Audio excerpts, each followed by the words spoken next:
Today we have Dianne Bettin joining us from LB Pork, where she wears many hats. She's going to be talking about supporting a global workforce and your organization by utilizing different types of visa programs. There's not a one-size-fits-all, and that if one doesn't work, perhaps you can look at the next, and then you can look at the next. But Dianne is the Human Resource Manager and Controller for LB Pork out of Northrop, where she recently celebrated 9 years.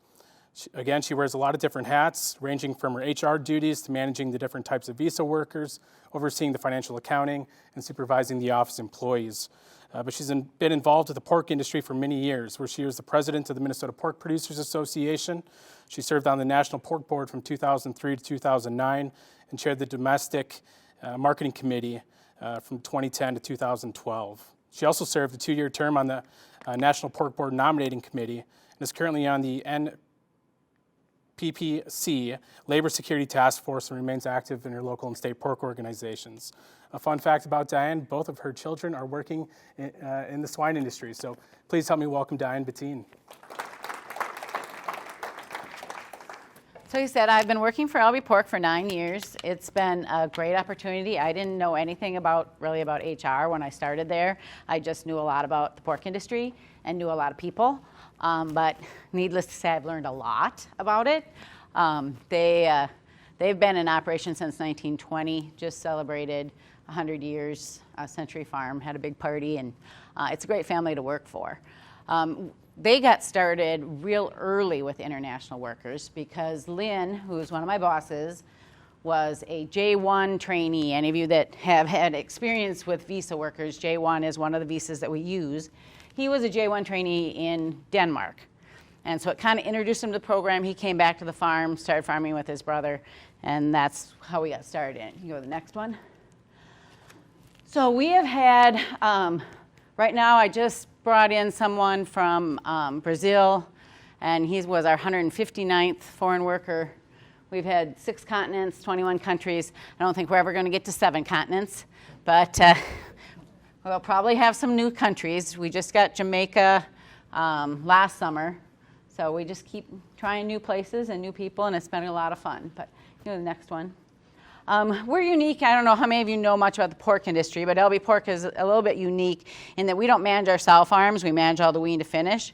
So we use a lot of our, we don't have a lot of contract growers. We do most of the labor ourselves.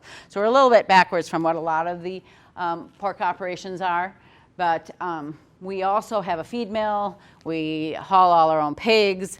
We deliver our own feed. So we buy the corn, we do our own maintenance. We have a fleet of like 40-some pickups that these guys have running down the roads, which getting them their license is part of my job. But anyway, so that's kind of what the company does. 35 full-time workers. I think right now I'm at 36. 39 of the 39, 21 are U.S. citizens. 3 there with green cards. I have 7 green cards in progress right now. 8 currently on TN visas, 7 J1 trainees through MAS and CAP. And like I say, when I started in March 2013, I didn't know anything about visas or HR recruiting or any of that. So the next one. So we're unique. We have 3 houses for our foreign workers. We bring them in. They live in a house with 3 to 5 other guys. I keep like 6 in one house. Another house 5, another house 5. They do have share room. We provide their housing, their utilities, their internet. We just charge them $75 a paycheck rent. And it really helps them out because for someone to come from another country and then all of a sudden have to find a place to live and all of that is really difficult. So being able to provide that for them helps them out. If they decide they want to bring their families, then we will help them find their own housing, et cetera. But in the meantime, they can stay in our housing as long as they like. They each have a pickup for work, and then there's also a car that they can share to go get groceries and such. But it's just for groceries. If they want to go out at night or whatever, they need to use a taxi or they need to get their own vehicle. We actually used to provide personal vehicles, and that didn't turn out so well. So we had to revamp that program. I do get them, back yet. I do get them all their Minnesota driver's license. They can drive for 2 months on their home country license. So I have 2 months to get them their Minnesota license, which used to be a lot easier, but now it's really hard to get an appointment to get the permit test without having Social Security. And generally, if they're flying in, I can't get an appointment to get them into the Social Security until 10 days to 2 weeks. So it's really 3 weeks in before they have their Social Security number. And then I can go online, get them an appointment. And then it all depends on how fast they actually can pass, which usually for most of them, passing the driving test is not difficult. It's that computer test. And it's available in 7 languages. My Mexicans can take it in Spanish, the people from Colombia, but my Brazilians can't take it in Portuguese. My Ukrainians can't take it in Ukrainian. I tell them before they come, I send them the link. I say, study, it's a hard test. Young people, they think, it won't be hard. So they come, they take the test, they fail. Then hopefully they study, and then sometimes they fail again, and then they have to start paying for it because you only get it free twice, and then they usually really will start to study. So it sometimes is difficult to get it done within the 2 months. But I take them, get their bank account, I do all of that, little stuff that, it's so hard for them to figure out. One thing that we are trying to do in Martin County right now, we had some grant money, and we're putting together a handbook in Spanish of just things in the community. Where do you go to get your driver's license? What are the phone numbers for the schools, the hospitals, all of that. A resource for some of these people. And I was talking to Sue, hoping she can help me out with some ideas on things we can do just to help ease them into the community. But for my guys, I don't have all Spanish speaking. I've had 7 different languages sometimes in our housing. COVID narrowed that down some because my availability of getting from different countries got narrower. But eventually I'll probably be back to having some Germans and Italians and whatever. Well, I guess I haven't had Italians, Spaniards, whatever it might be. So we do end up with about a 25% turnover rate, which is actually pretty low for our industry because the J1s can only be there for a year. Then they have to go back to their own country. But at least my turnover is planned turnover. I don't have people just not showing up for work. In fact, I have to tell my guys, you can't work so many hours. So that's really unusual in this day and age with workers to have to say, not have to be begging for you to actually show up on the weekends. They want to work. I have to say, no, you have to take every other weekend off. Anyway, next slide. So are any of you using visa programs right now? A couple of you? Okay. So we have used, right now we don't have H-2As, but we have used all 4 of these programs. You can go to the next slide. So with J1s, so the J1 is actually a cultural exchange program. It's a government program. There's J1s here in lots of areas other than just agriculture. If you go to a resort and you see all kinds of people from other countries, they're probably here on a J1 or it wouldn't be an H-2A, but on an H-2 type visa, where it's a temporary visa where it's seasonal. A lot of them are J1s. They can come for anywhere from 3 months to a year. Once in a while, you can get them on a program where they can come for 18 months, but it's so particular on what details make them eligible for how long they're here. Usually we have them for a year. The problem is that, I guess I'll get into that a little bit more later. And then there's also the H-2A visa, which that's an agriculture visa, but it's for seasonal and temporary workers only. So it's really difficult for pork producers and livestock farmers, dairy, to use the H-2A because we're year-round work. So unless you have some things that can show that you have seasonality, it's tough to get that visa. And TNs are really, really popular in the pork industry. The TN is a NAFTA free trade agreement visa. It was developed then. It's between Canada, US, and Mexico. And they have to have a degree, a professional degree, in order to be able to come on a TN visa. So not just anyone from Mexico can come on a TN visa. They have to have that professional degree. Most of our TN visa holders have veterinary degrees in Mexico. It's not the exact equivalent as our veterinary degree, but they've got pretty much 5 years of schooling. And then we bring them in as animal scientists. With TN visas, there's a limited number of, there's limited professions that you can bring them for. An animal scientist is one. You can bring animal breeder is another one that a lot of the pork industry will bring TN visa holders in for. But then you can bring in engineers and scientists, and yeah, there's a list. Not quite sure how many are on it, but because I have only a narrow window I can work with. I'm working right now on trying to get one in as an automotive to help take care of our 43 pickups and semis and everything else going down the road. But we'll see. He has his interview at the embassy this week, so we'll see if he gets through. The TN visa paperwork is the easiest of all the visas to get. With the J1, you have to go through an agency. With the H2A, the paperwork is very complex.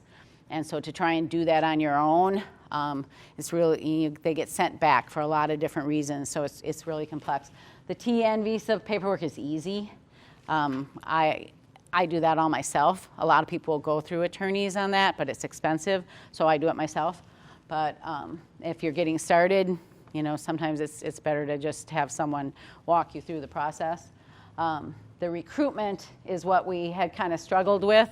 We've tried some outside recruiters, but right now what I'm having luck with is I've just got an employee from Mexico that's pretty good at getting on the TN Facebook pages and such, and he just gets on there and talks to people, and he talks to people back in Mexico, and he's been doing some recruiting for me, and that's been working out really well.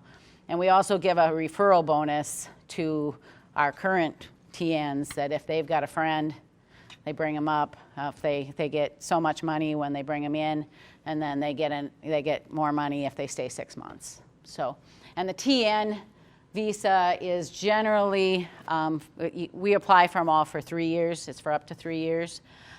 But sometimes, you know, at the border on their I-94, they'll just give them a year, and sometimes they'll give them 2 years, and sometimes they'll give them 3 years. So you really don't know until they get here how long they actually have. So, and I'm talking fast, I know, because I know Garrett's on a timeline. So if you need me to slow down, I will, but otherwise I'll just keep going. So I always request a resume. I set up a Skype interview. I always have a Spanish-speaking employee or whatever, Portuguese, whatever the language happens to be. I'll get one of my other workers to come in and translate for me. We explain the visa requirements and make sure they're eligible, and then if it's acceptable, I have them send me their info. And really, all it costs me to do a TN visa is $250 by the time I pay the visa fee and pay the postage. So it's actually really, really reasonable. Go ahead. So J1s, as I said, that's a cultural exchange program through the government. With the J1 program, you'll need to develop a training plan. And I think anybody can use this. This isn't just agriculture, and it's really been a really interesting program. It's kind of like having interns, only you don't have to have it as strict, you know, to recruit interns out of colleges. Or sometimes you just have to really lure them in. These people are anxious to come to our country. They want to learn English. They want to experience the U.S. They want to learn about the industry. So they're just really ready to roll when they get here. So you just set up a training plan. Once you're set up with an agency, they send you applications to review. You look them through. You pick them out. I Skype with them. And then we sign the documents. And then the agencies we go through charge a placement fee, and then a monthly fee of $75 while they're at your operation. The trainee is responsible for their own travel and their own insurance. The reason for the insurance is they are required to have a certain type of insurance. So CAP, MAS, they all have insurance that they offer that the trainee can buy, because they have to have, so that if they're sick, they can get shipped home, those kind of things. So you don't have to provide them insurance. They're normally there for up to a year. And then your responsibility is to teach them about the industry and then give them opportunities to learn the language and the culture.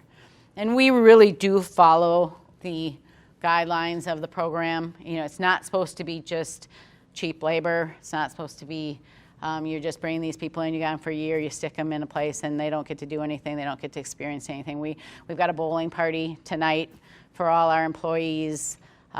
We have company parties, we take them to sporting events. We really do try to get them, all of our employees, to be active in the culture and, you know, and really want to be here. Okay, go ahead. The H-2A visa, so this is the one that's seasonal labor. We don't have an H-2A right now. We used to utilize them for our crops.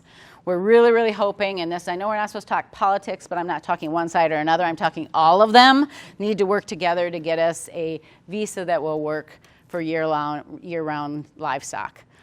There's a horrible shortage of workers in agriculture right now, and a new H-2A visa would be huge for all of livestock. There's one that's been proposed, and we can't get anybody, imagine this, to come together to actually talk about it and get it done. So that would be a federal thing. So if you have federal legislators, you get a chance to talk to them. Really put in a good word for this visa because it's desperately needed out there. We used an agency, Global Workforce, in Fergus Falls to do our H-2A paperwork. That's a sister company to CAP, which is where we got our J1s. That's how we got involved with them.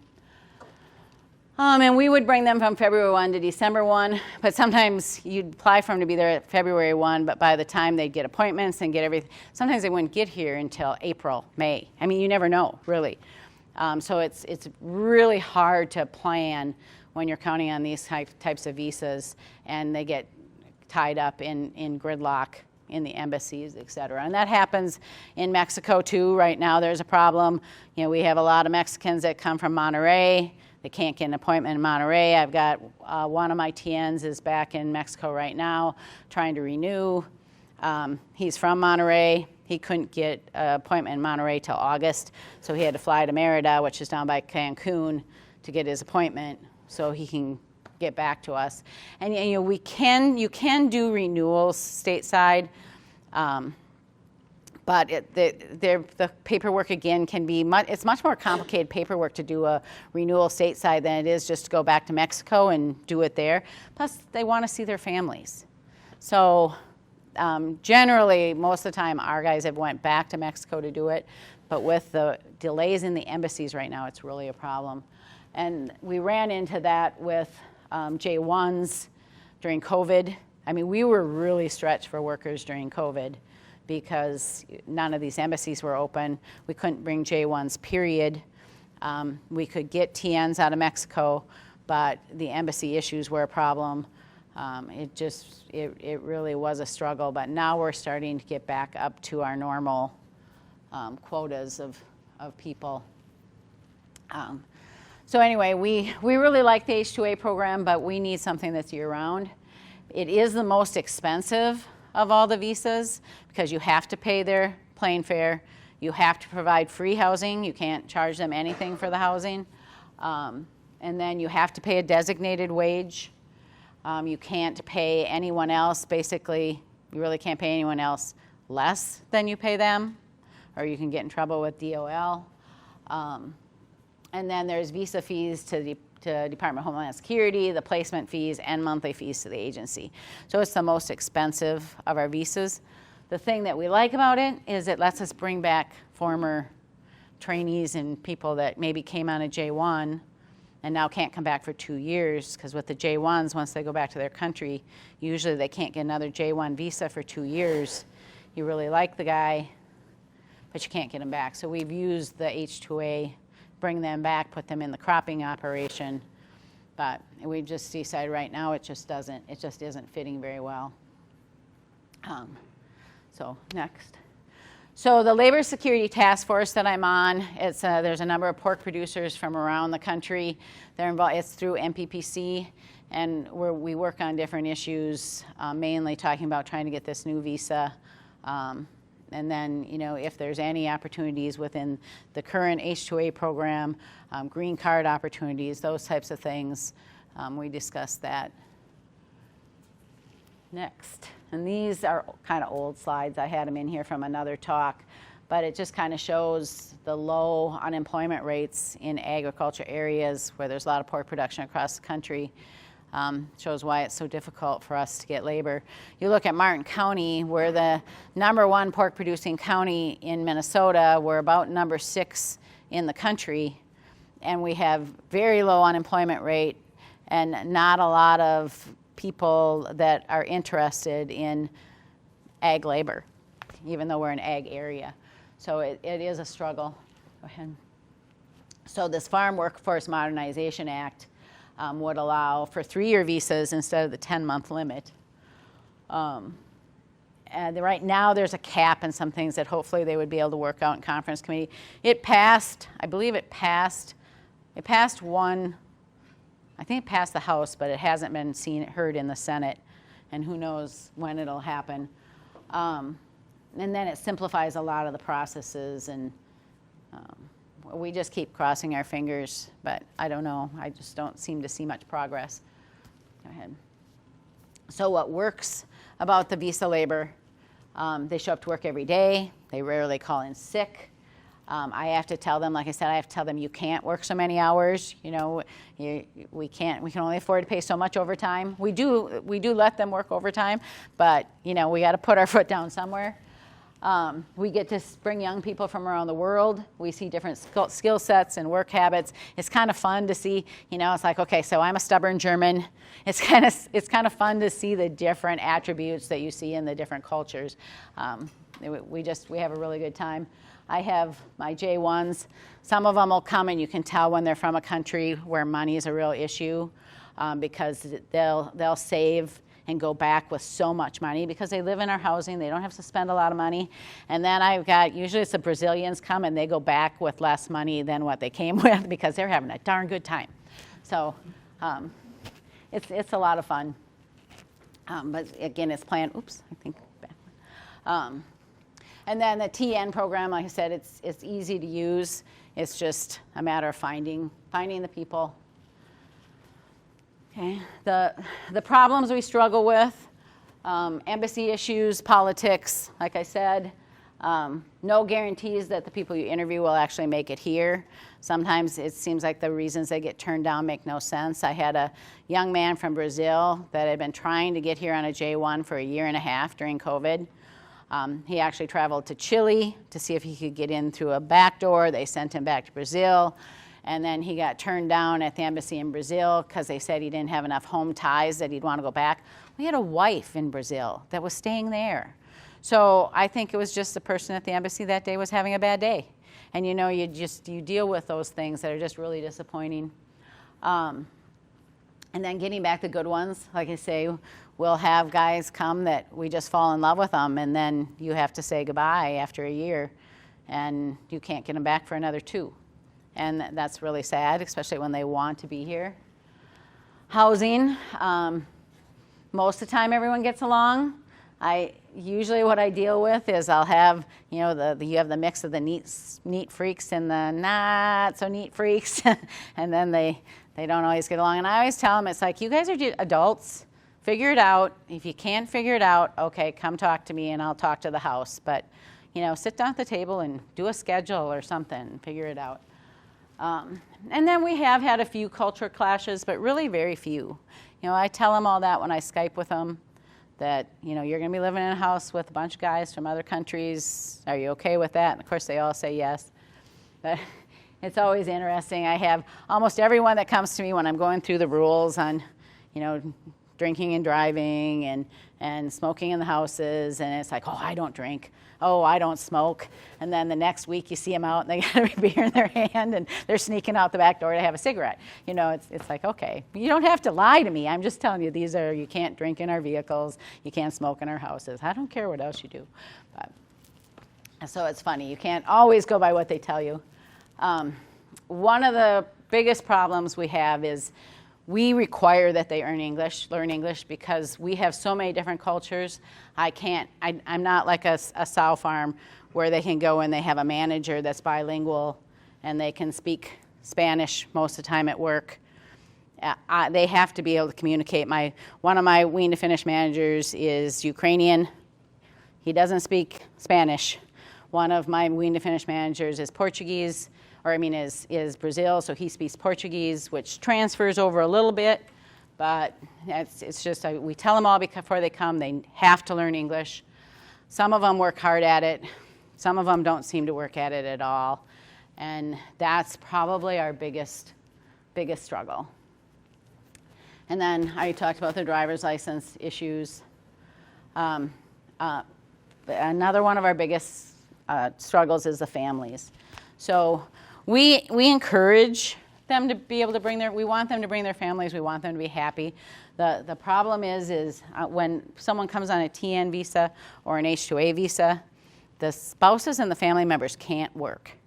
And I think that's a lot of what people don't understand is they see these families and they see the women not working and they think, well, why aren't they working? Why are they, they're getting this, they're getting that, but they could be, but they can't work. They don't have a work visa.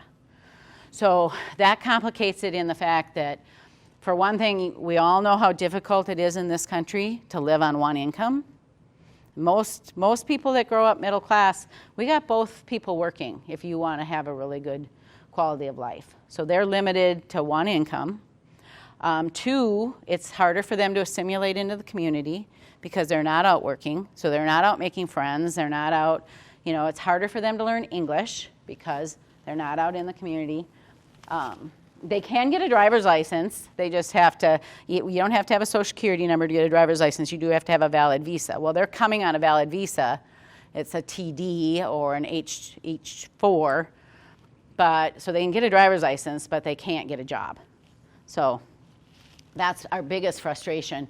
And then lots of times what we'll do for our TNs is we'll get them a green card, because then the family gets a green card and then the families can work. But that's a lot of money. Right now, green cards are costing me about $15,000, the last few I've been working on. Prices have went up after COVID, and it seems like we run into, we need a J1 waiver, or we need this, or you want to do premium processing, to speed things up because everything's so slow. And so it's a big investment to do the green card, and we do with the J1s and people we want to bring back from other countries. We do it because it's our only way to get them here. With the TNs, we do it more for quality of life for their families, because it's not expensive for us to bring them back and forth. It's not difficult for us to bring them back and forth, but it's just really hard for the families. And lots of them will just come and leave their families back home. Well, that's not very good for their quality of life either.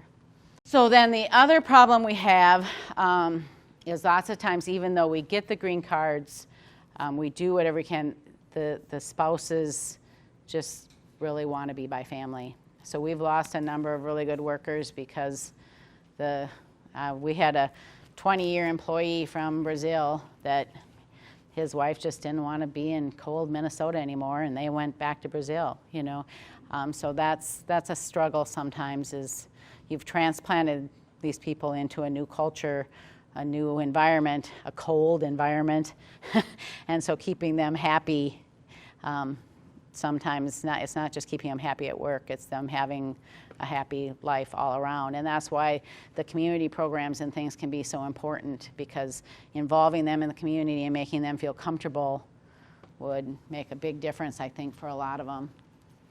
And like I said, the green cards are a long and expensive process. I'm trying to get some Filipinos right now. We really like the Filipinos. I've got one that he's been eligible for his interview since last June, and he can't get, basically he gets his interview, he could be here in 2 months, but he can't get his visa, his green card interview, because the embassies are so backed up. So they just sit there, and it's a struggle. Go ahead. But why it's all worth it, work ethic. They have great work ethics. They're amazing people. I really enjoy learning about the different cultures. It's really nice if you want to travel. I did a little trip to Germany a few years ago and popped around and visited some of the farms of some of our past German J1s.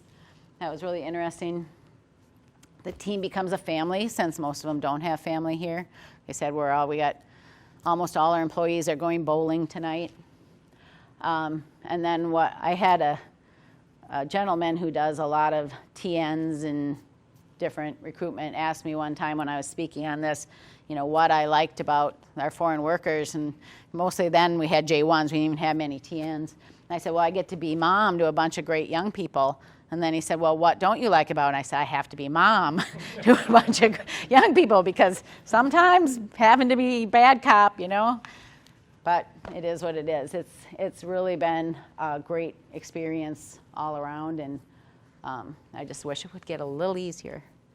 But that's about all I have. And you want questions later, right, Garrett? Yeah, if you're sticking around, it'd be great Yep. to write down your questions, and then we'll have that Q&A over